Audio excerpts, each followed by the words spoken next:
Hey guys, welcome back. Here is the first and official look of Moto Edge and Edge Plus. First of all, talking about the Moto Edge, it is coming with a curved display with triple camera setup at the back and a single front facing camera at the front, and it is a 25 megapixel selfie camera, and at the back you are getting a 64 megapixel main camera, a telephoto lens and a macro lens. And now talking about the display, the smartphone is coming with 6.7-inch curved display with in-display fingerprint sensor, and there is a circular cutout for the front facing camera which is a 25 megapixel shooter, and you are getting a 90 Hz of display refresh rate in Moto Edge. And the smartphone is coming with Qualcomm Snapdragon 765 chip with 5G support, and you are getting a 6 GB of RAM option. And according to Motorola, the smartphone will give you 2 days of battery performance. Now moving to Moto Edge Plus, the smartphone is coming with a 6.8-inch curved display with 90 Hz of display refresh rate, and you are also getting optical in-display fingerprint sensor and a circular cutout for the front facing camera. And now moving to the back of smartphone, you are getting a triple camera setup where the main camera is a 108 megapixel shooter with a time of flight lens and a macro lens. Now talking about the heart of smartphone, the smartphone is coming with Qualcomm Snapdragon 865 chipset with 5G support, and in terms of RAM, you will get a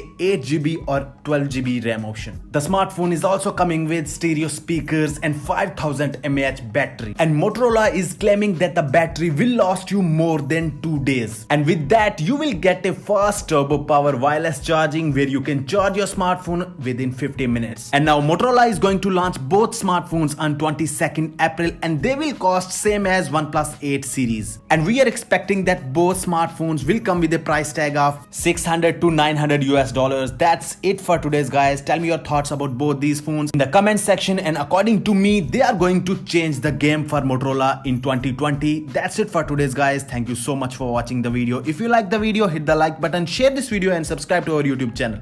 Thank you so much.